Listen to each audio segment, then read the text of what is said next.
So lots of questions I get a lot of time is about the proper soil for the mango trees, and I'm going to talk a little bit about this. And this applies to not just mango trees, but all sorts of trees, shrubs, and especially tropicals.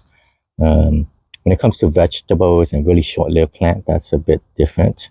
But this applies to very long-lived trees, shrubs, and tropicals. Before I even start, I recommend you guys, even before you even watch my video, uh, go and search out Gary Matsuoka's soil classes and videos out there. I'll provide a link in the video section.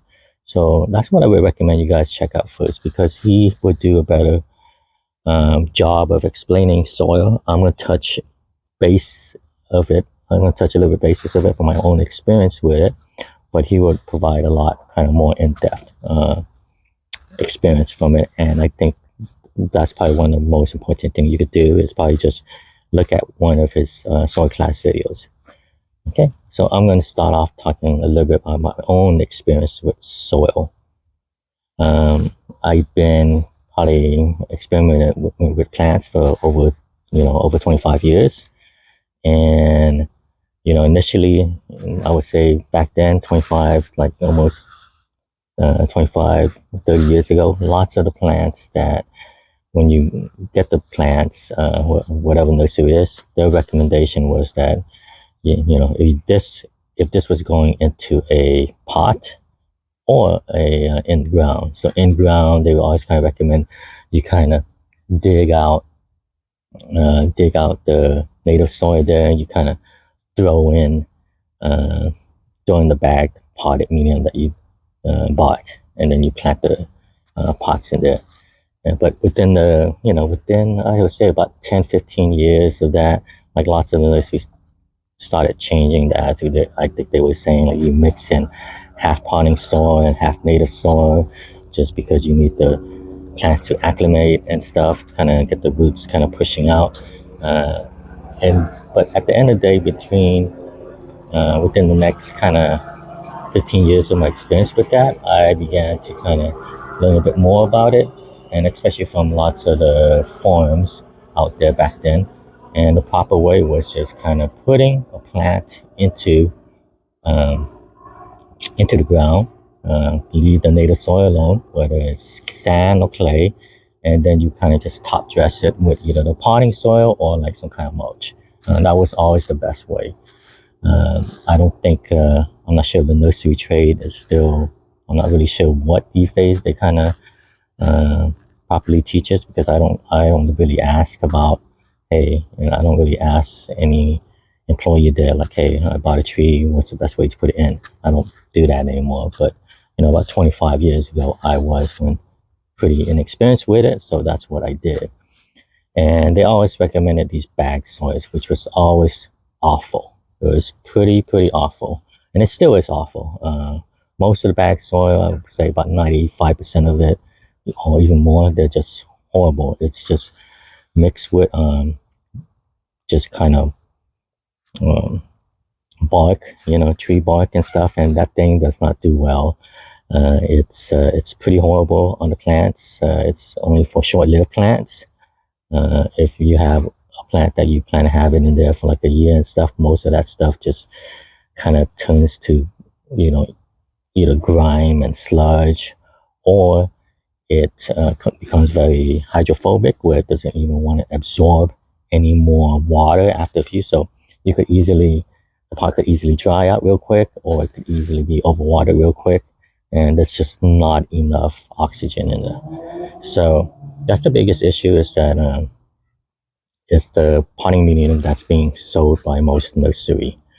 So let me kind of show you what I am talking to you about. I'm sure most of you guys, since Black Friday, there's been some sales on plants and mangoes. I picked up a few myself, and they were pretty cheap, pretty inexpensive, like about $40 or so. So it was like, why not, just kind of picked up some plants and, see how it goes. And I really could tell, like on some of it, it's pretty decent potting mix, but some of it is really bad. You take a look at this. Look at this. This is nothing but bark. This whole thing is pretty much just bark. This is not good potting medium. It's gonna rot, and it's gonna rot your roots with it. So one of the issues when this stuff start rotting, not just that you have issues with water retention or too much water, it's oxygen too. It's like there's no oxygens to the root, and everything's gonna just die out. So this is one of the poorest one I've seen. It's pretty bad. Look at this. Okay. Some of these other ones are actually pretty good, and they probably stay in these pots for a bit longer. This is pretty nice. You know, this is not too bad. This is like it's actually pretty good. Some stuff, some sand. It feels like. But again, this along with this, and this has a little bit of sand, but a lot of mulch in it too. So this one's bad, but not as bad as this larger potted one.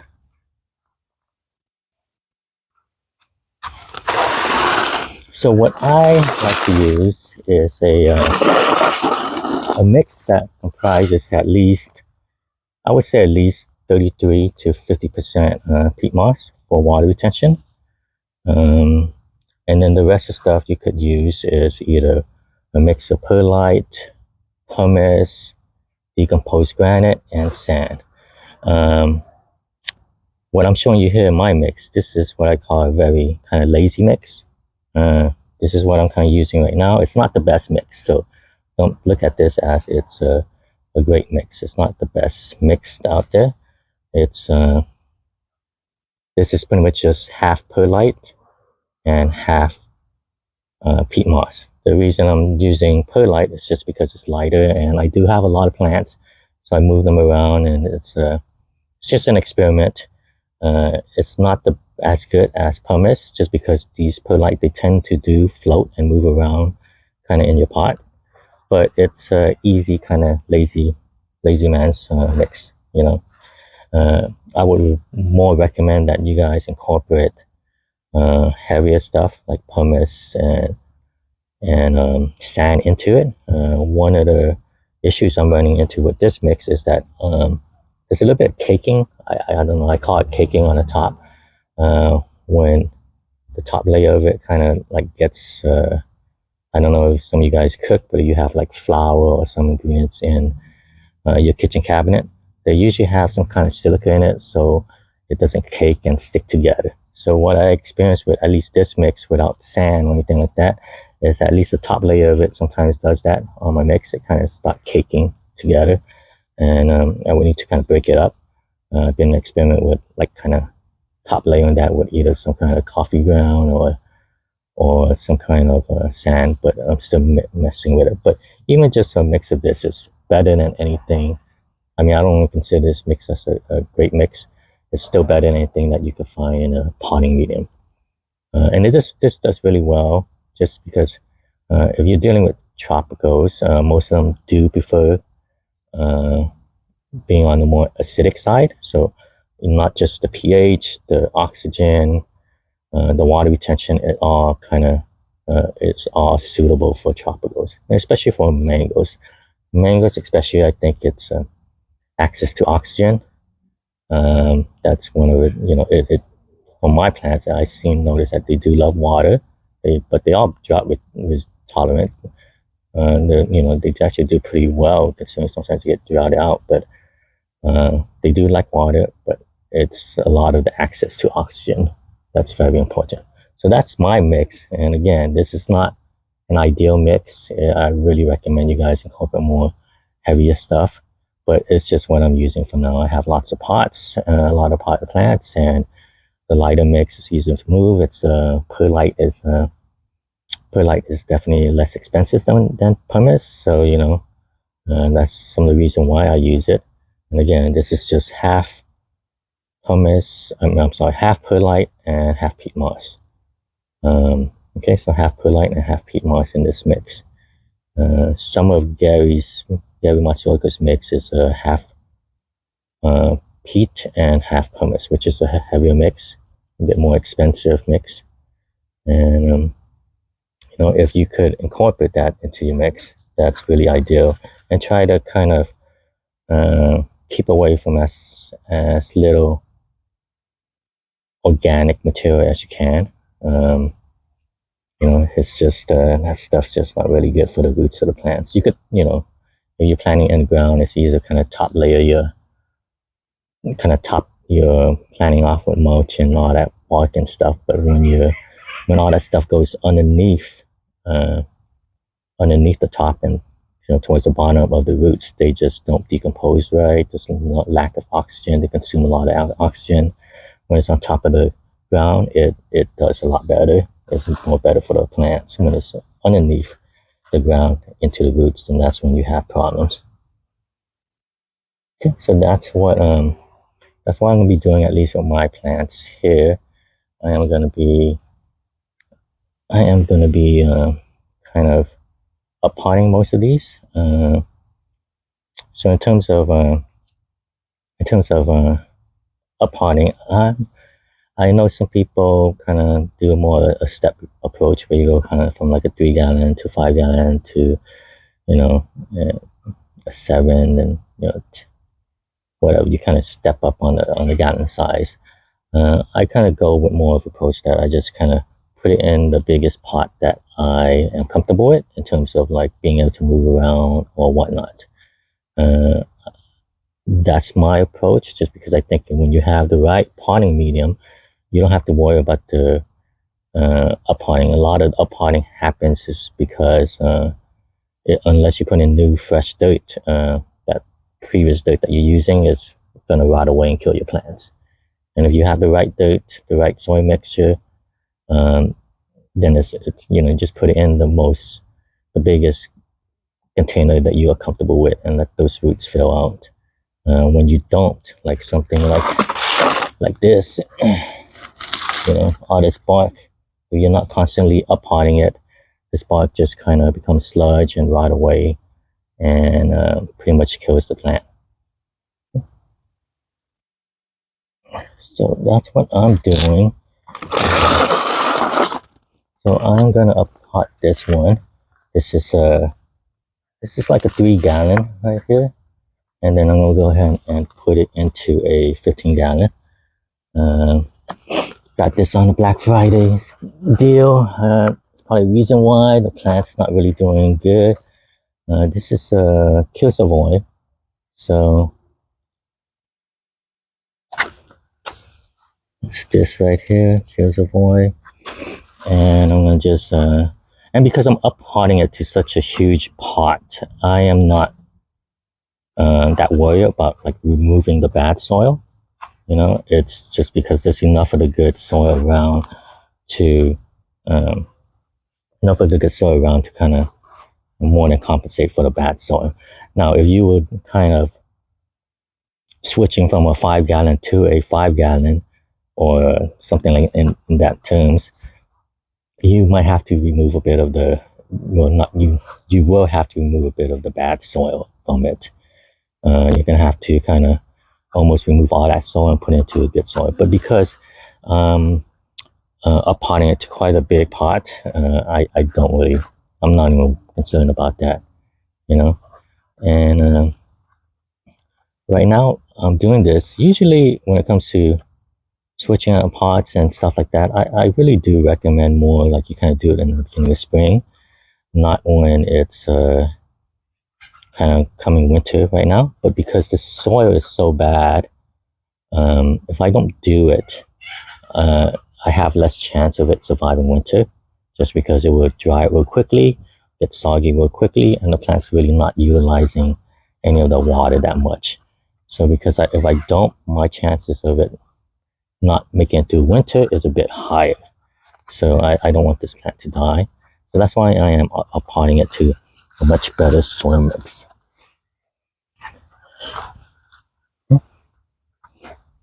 And some of this stuff, like if you're not too comfortable with removing plants without damaging from the pot. Just cut it.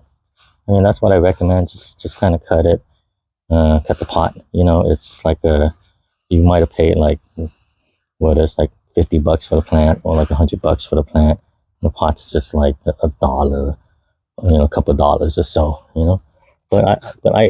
I've repotted enough times to kind of know what I'm doing to make it easy on me. So just gonna be removing this.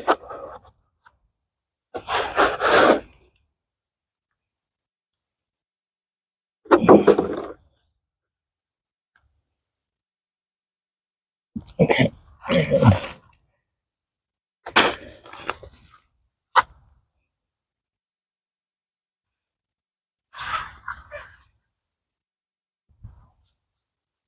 Okay, so that's what I'm going to do. I'm going to just start putting in a bit more soil into this.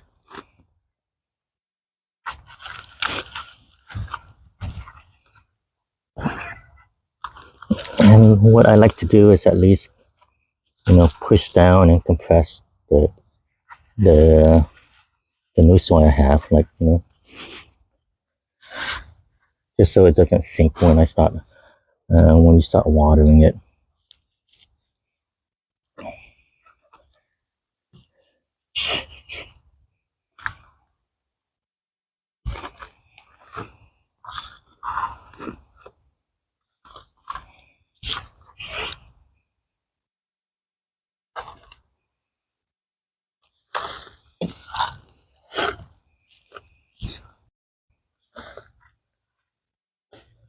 And you will notice that, you know, my soil mix is pretty light in color. And, you know, it doesn't have to be like dark kind of soil to be good soil.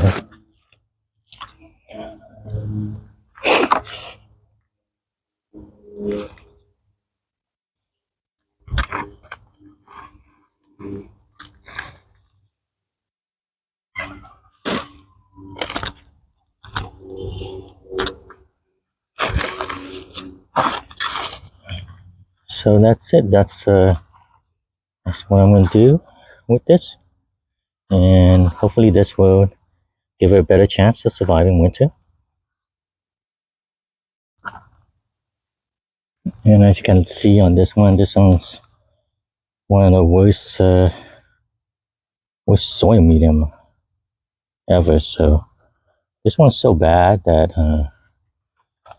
I don't know if I need to remove some of it a bit. Let's see.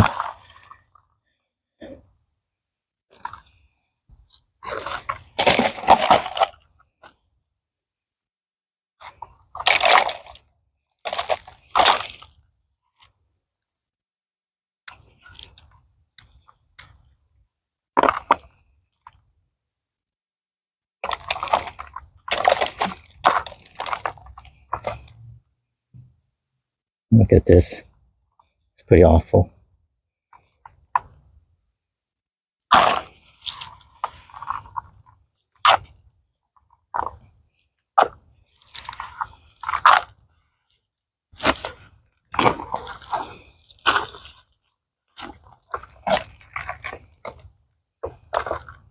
And usually because of that, you could kind of see there's not much root development.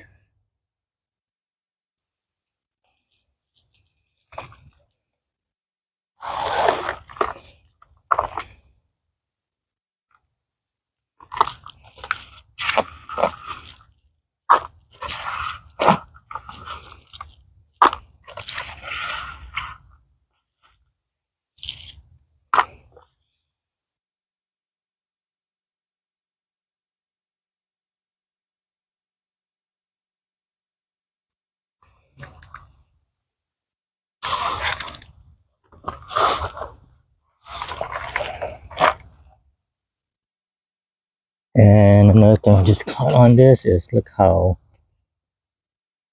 much they kind of buried the bark. Because of that, it will tend to kind of rot. This is a pickering, so hopefully this will save it.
And there you go. That's it. I'm done up potting this.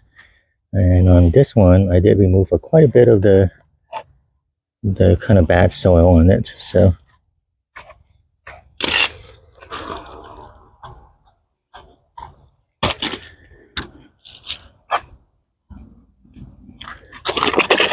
and this is what I'm talking about.